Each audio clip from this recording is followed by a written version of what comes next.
Reformation Fellowship provides support and fellowship to all who would stand for the reformation of Christ's church worldwide. We long to see the church revitalized by the gospel and seek to encourage all who share that vision. We gather together for gospel-hearted fellowship around gospel-minded theology. We are a ministry of union.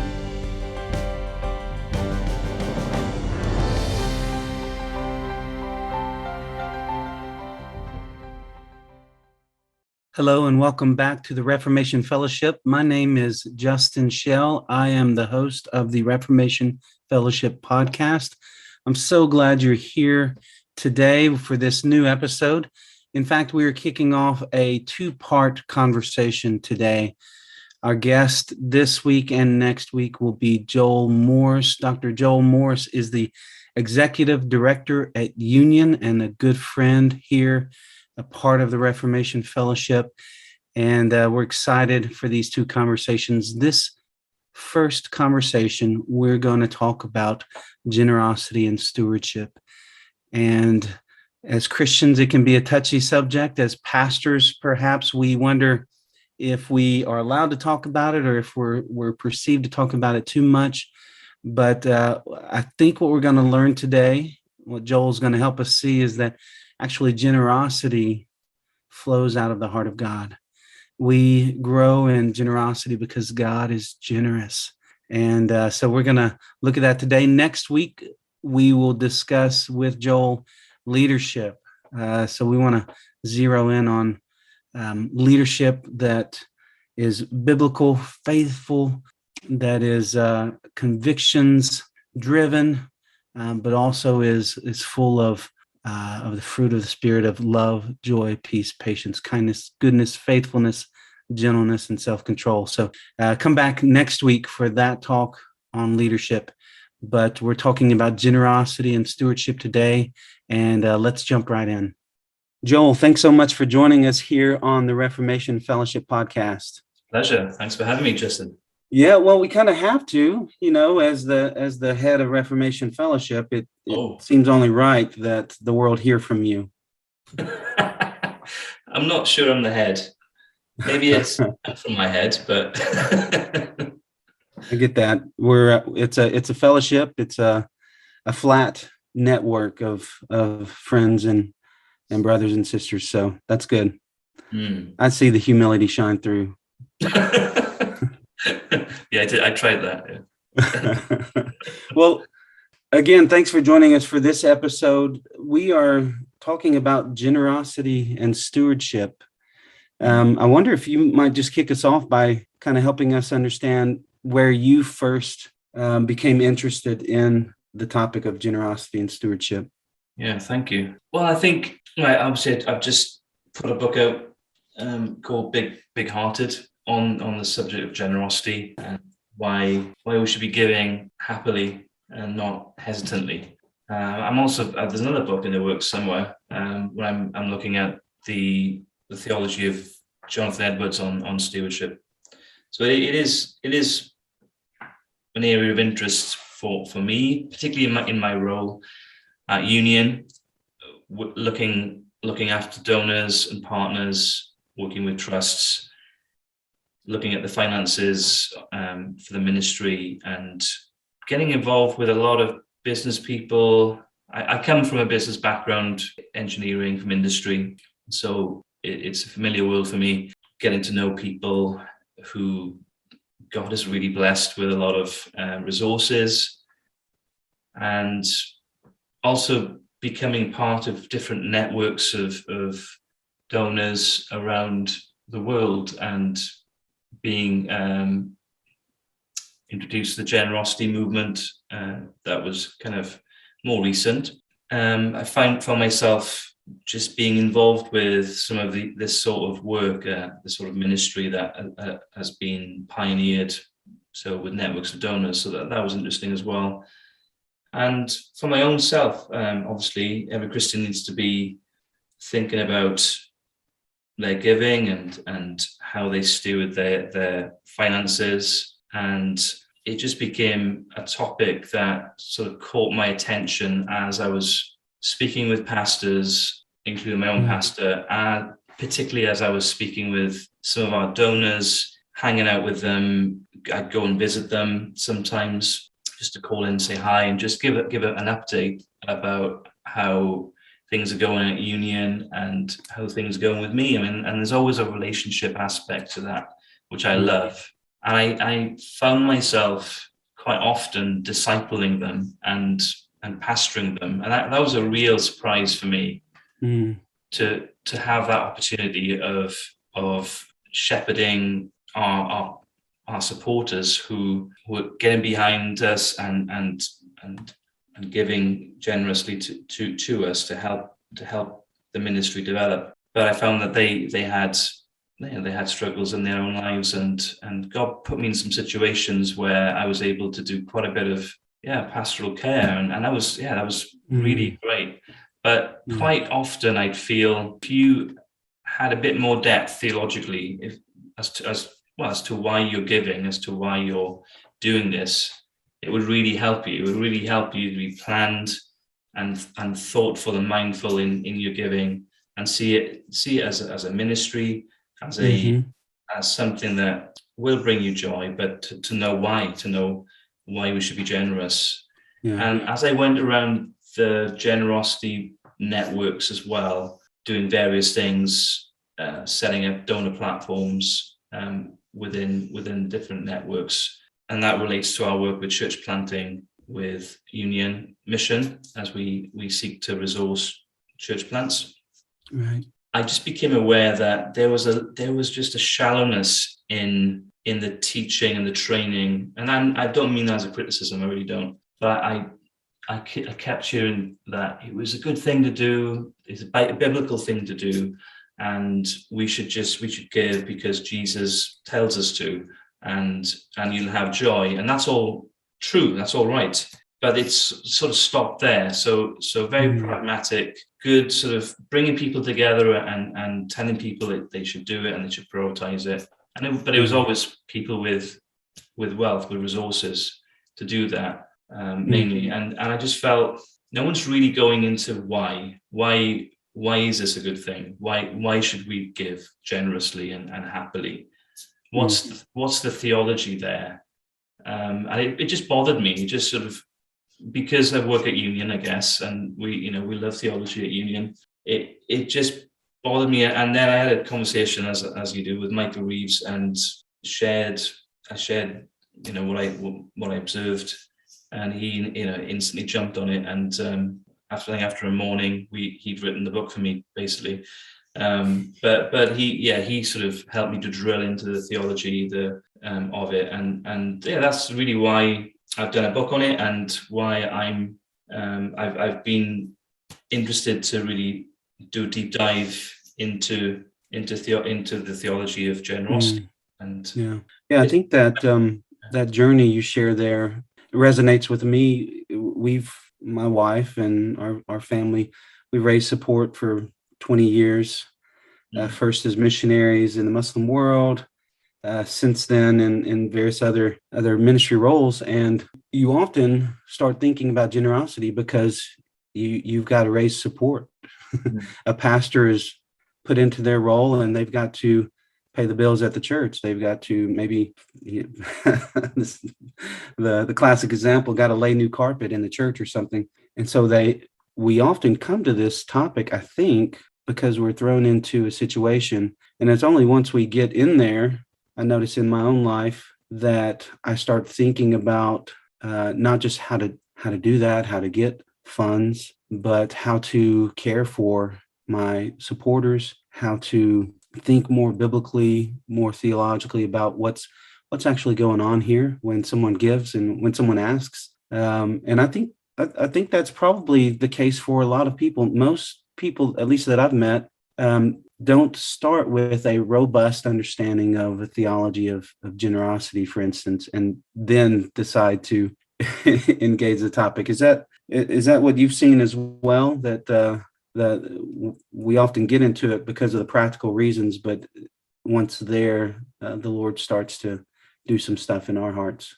Oh, yeah, absolutely. I found it very challenging as I was writing the book.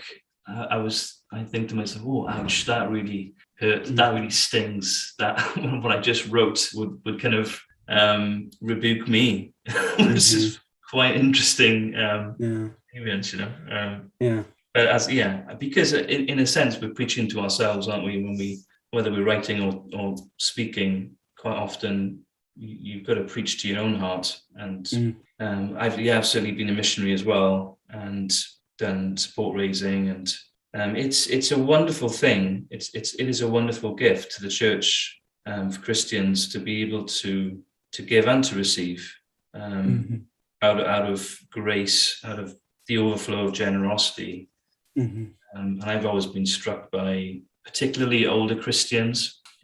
I'm sure we all have stories of these older Christian ladies who pray for us and give faithfully, and it always seems to. I was thinking of the story with George Muller and the poor seamstress who stuck with him and partnered with him, though she couldn't give much, give all she could, all she had, and faithfully supported his ministry as a gospel patron. And there's a real partnership, I think, in ministry with that kind of relationship with ministers of the gospel who are in need and support to do the work, and faithful gospel patrons who see the vision, whether it's a local church, whether it's a parachurch ministry or a missionary on the field. They see the vision, and I think God gives them that partnership, that gospel partnership, to work together and to resource his work, and it is a beautiful thing. I can think of a lot of stories, actually, history of these sorts of. Well, let's do that then. Let's thinking of our listeners. Some may find themselves now leading churches and wondering what's this going to look like there, or they are in ministry in some other capacity. Maybe take us into the Word for a little bit. What does, as you began to study and write and look at the writings of men like Jonathan Edwards, what's the Word teach us about this topic of generosity and stewardship? I think it's got a lot to say. Yeah, big question. I think where I'd start is really it tells us a lot about God, and I think our the way that we view and steward our wealth, our stuff, our resources, and the way that we give tells us a lot about our own theology and knowledge of God, because of who God is, and if God is this loving, overflowing, outflowing, generous God that's giving of himself, that's giving of his life, pouring himself out for us, to us, flowing out to us, then, and we are meant to be in union with him. We're meant to be, that we're when we become Christians, that we're in him and we're receiving from him, and we're growing to be like him. Then we too surely must become like that happily generous, outflowing, overflowing of love and life, giving of ourselves to others, like he is more and more. And I think this sort of strikes the very heart of who God is, and it's this sort of Trinitarian theology that you see in the Reformation, that as the Father is eternally loving his Son through the fellowship of the Holy Spirit, the Son loves the Father back, revealing him. And we are caught up in that. We are in Christ, in union in Christ, and so we've got to be like that too. It's the core of the Christian life, really, that we are not clenched and sparing, but that we are cheerfully generous, like our God. And we can't just all be all talk in this matter. There is a practical outworking of it.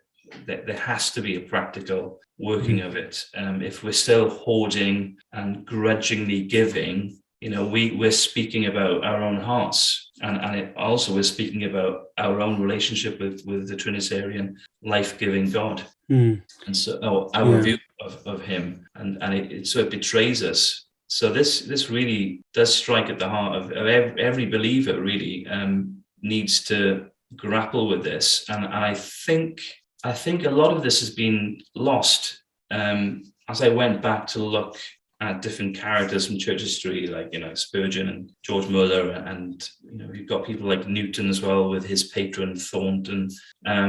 This was in the fabric of the church, in the DNA of the church in the Victorian times, in times gone past. This is what people just did, and was a discipline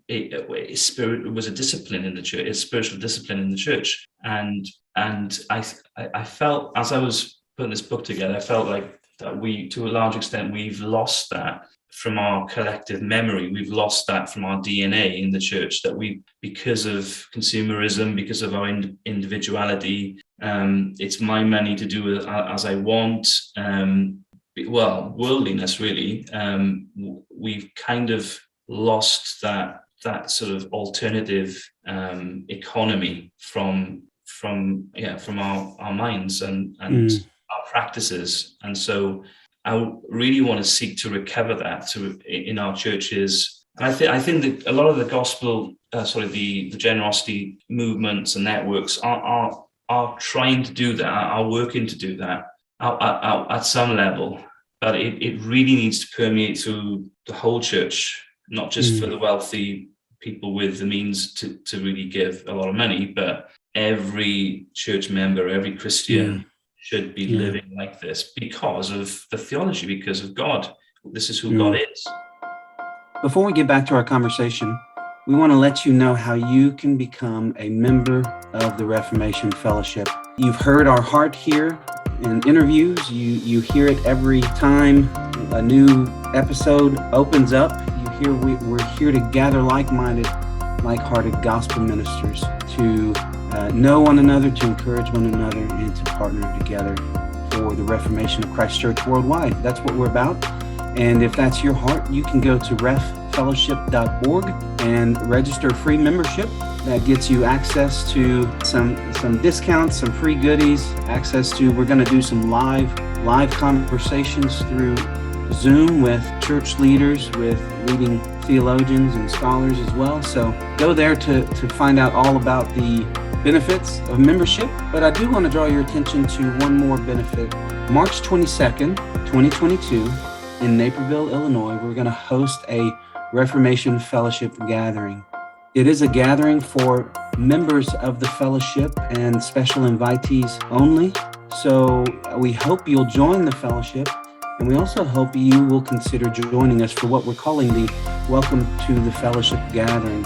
This is a gathering of pastors, planters, theologians, and leaders seeking to know and encourage each other, as well as to consider an invitation to greater gospel unity and partnership. The schedule will include plenary addresses by leaders such as Michael Reeves, Dane Ortland, and Dustin Benge, as well as specific times for intentional networking and fellowship. It's a one-day gathering hosted by Naperville Presbyterian Church there in Naperville, Illinois. Again, go to reffellowship.org to join the Reformation Fellowship and to find details about the Welcome to the Fellowship gathering. That's March 22nd, 2022. We hope you'll put it on your calendar, and we hope to see you there. Yeah, that's great. I've been in Genesis recently, and as you're speaking, what comes to mind is Genesis 1, where the God you're describing, Father, Son, and Spirit, overflows in creation, right? He's just spoken all things into existence. He's given life. He breathes life into the man. And then it says in verse 26, God blessed them. So he's blessing, he's giving out. God blessed them and said to them, be fruitful and multiply. This idea of, I've just overflowed with blessing in creation. You're made in my image. Do what I do. Be fruitful and multiply. That's what I'm like. Yeah. You're my creation. You're my vice regents on this earth. Be fruitful and multiply. Be like me. Image me to the world. Life even from the very beginning, just to see his nature showing up in that call for humanity to cultivate, to to be generous, to steward. Yeah, that's great.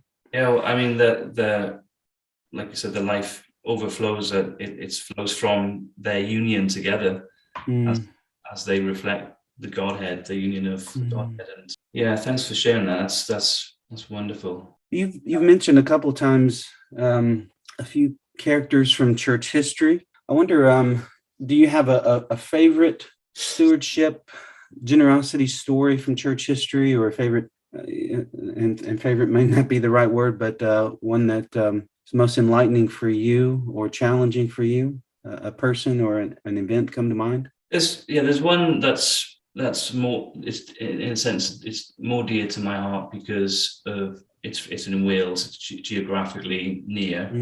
Though I do like the story about Thornton and Newton, John Thornton, who was a Christian businessman. You know, he really underpinned Newton's ministry with his generosity. Newton being the famous pastor, writer, and hymnist, an ally of Wilberforce. Thornton was a merchant, and then a director of the Bank of England. So really high level guy, but he really partnered with the ministry of John Newton, and that's a wonderful example of gospel patronage, and not just patronage. I mean, it's a real partnership. They were really in it together.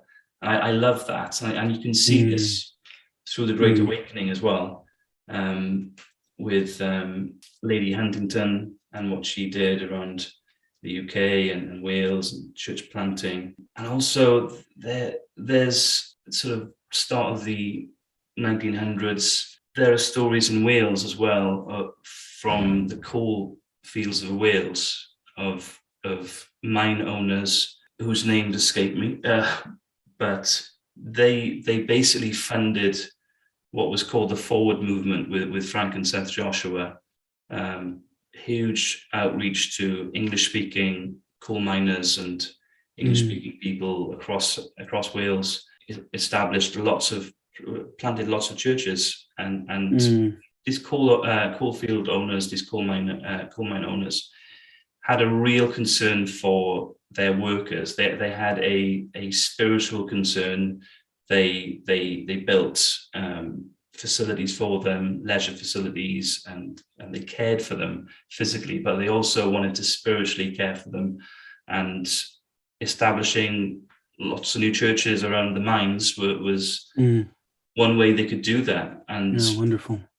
You just see this link, this partnership between work, business, industry, and ministry and the gospel. And I think that's just so, it's very Puritan, isn't it? It's sort of the whole of life that's, you know, it's applicable. The truth is applicable to all of life. The gospel flows through all of life and transforms, and it's not compartmentalized, but it's all the Lord's. And so wonderful to see there's no like barrier, you know, between where I think you see that today. There's almost like a glass wall between ministry, people that do ministry, and people that have, you know, businesses or resources and they want to support ministry, and they want to get behind what the Lord's doing. But there is a little bit of a disconnect, and I think that needs to be, you know, addressed and broken down.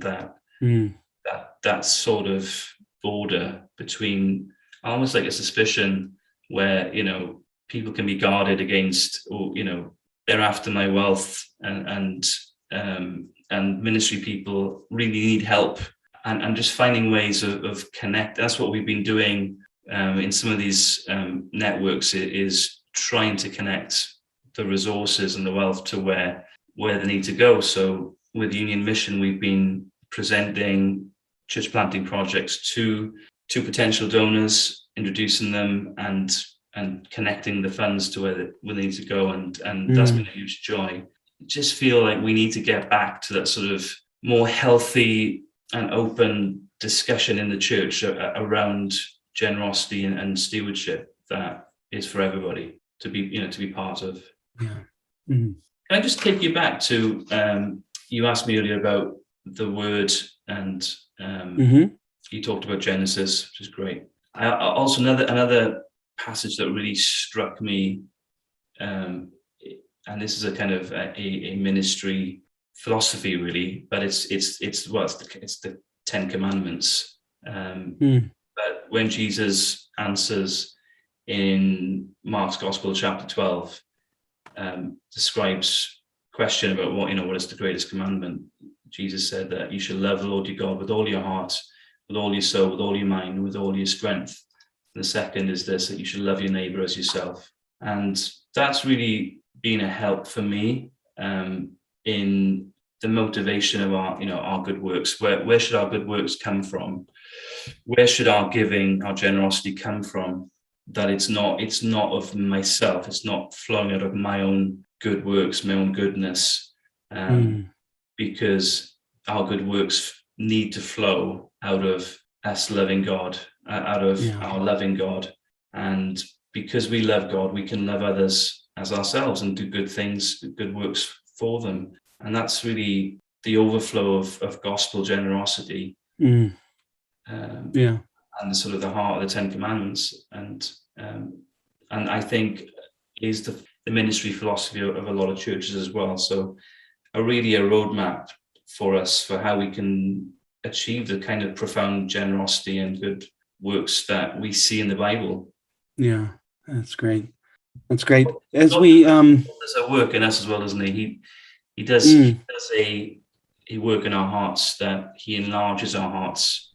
It's transformative. It's reformation of our inner being. Yeah, that's right. Joel, what happens if the church starts to get this right? What I hear your plea with the church. Let's think deeper about this. Let's correct course. Let's learn from those who have done this well. What happens in here in 2021 if the church gets this right? I mean, it's very easy to generalize and say, "Oh, we're not giving enough money to ministry, or we're not being generous enough, or we're not being happy in our giving." It's got to start at the heart, isn't it? It's got to be at the heart level where that really begins. That we get our view of God right. That we know him better, and that just unlocks our love. And it should just be that outpouring. It has to happen if we have the right view of God. If we grow in that happy, cheerful, hilarious, almost generosity should bubble out in how we treat each other. I mean, there's so many outputs, isn't it? It's not just financial, but it's being big-hearted to one another, loving each other more, and being more generous in how we treat each other. But also, it should be physical. It should be, maybe resources, maybe the stuff that we have. It's not holding on to the things that we hold on to. And instead of like sucking in stuff and drawing in more and more stuff that you don't need, it's giving out, isn't it? It's almost like it's a polar opposite. How can we give out? How can we pour ourselves out, in effect, like Jesus does? I mean, this is the kind of thing. I mean, Spurgeon talks about it. If we saw this in the church, what impact could that make? Yeah. This is what Spurgeon says. Let men give as liberally as they may. You can always proclaim the value of their gift. You can cast it up and reckon its worth. But God's gift is unspeakable, unreckonable. You cannot fully estimate the value of what God gives. The gospel is a gospel of giving and forgiving. We may sum it up in those two words. Hence, when the true spirit of it works upon the Christian, he forgives freely. He also gives freely. The large heart of God breeds large hearts in men, and they who live upon his bounty are led by his spirit to imitate that bounty according to their power. I mean, wow. It's pretty good. What if we could be like that? And what would that unlock? I mean, when I handle, obviously we're handling a lot of grant applications at Union with church planting, and there's never enough. There's never enough to go around. There's never enough for every church plant, and obviously they look they look to other sources for help as well, which is good. But it just feels like that. If you look at Europe alone, without looking at Africa or Asia, the need for ministry is enormous. The need for resourcing and support, I know it is, because I get to see it. It is enormous. And I mean, people are suffering, and people, ministry leaders and pastors, they're going to do it anyway. But it's like, I wish we could resource that better. I wish we could unlock. And I just feel if we could get this right in the church, what that could do for your church, for your individual local church, but also what it could do for the church around the world, to be able to have enough resources to support the people that God is raising up. I mean, God is resourcing. Sometimes I feel like we're reluctant givers. And I think that's the difference. It's are we giving reluctantly, or are we giving happily? And I think if we're giving happily, we're giving from that bounty that Spurgeon talked about. We're giving from big hearts, not small clenched hearts. I think it could be enormous, the impact. Not just financially. I think in all sorts of ways, the impact could be huge. Yeah.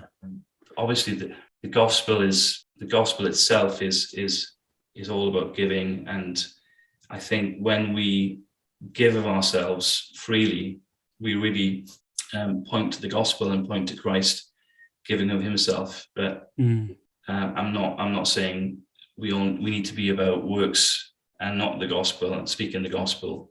Not at all. Yeah. But it would be good if our works could help the gospel, could help gospel ministry, and help support what God is doing. Yeah, the picture for me that comes up when I think of glad giving, I think of the invitations in the Old Testament to give to the tabernacle or the temple, and usually you have a verse that says something like, and each man, each family gave from their hearts, and all in whom the Lord moved on them gave. And often you find that at some point someone has to say, okay, we've got too much now. You need to stop giving. We don't need this much. This is more than we need. And that joyful, spirit-led overflow that funds the worship of God, that funds the ministry that's aimed at the glory of God in the world. Just such a beautiful picture. As we come here to the end of the episode, Joel, help us. We want to encourage folks to get your book, Big Hearted. Are there other resources that you might recommend on this topic? Maybe some you've mentioned some church history stories. Yeah, you mentioned some other things. What comes to mind? Around the same time as my book came out, there was another great book called The Generosity Project by Tony Payne and Jeff Robson. And that's really helpful. That's kind of a course format with reflective bits, and it's study. So I definitely recommend that. That's from Matthias Media. That's definitely worth looking at. Gospel Patrons book by John Reinhardt. John's a good guy from the US, and I'm not sure who publishes this, but it's basically Gospel Patrons, people whose generosity changed the world. That's a great read, and that's just full of great stories. Yeah, which I think I used one or two from there as well in my book. Yeah. So definitely look at that for inspiration. Another good book, a bit more practical, is by Mark Dillon, Giving and Getting in the Kingdom. And also there's, obviously, everyone knows Randy Alcorn on generosity as well. So that they're all worth looking at. Yeah, wonderful. I know our readers will appreciate those recommendations. We love resources around here. Joel, thank you so much for making some time to be with us. And we're excited. We're going to have you back for the next episode as well. So, dear listeners, come back next week as we talk with Joel Morris about leadership. Until then, God bless. We're so glad you've joined us here on the Reformation Fellowship Podcast. We'd love to connect with you on Facebook, Instagram, and Twitter. And please, in all those places, do not hesitate to reach out. Let us know how we can serve you, pray for you, serve your churches in any way possible. God bless.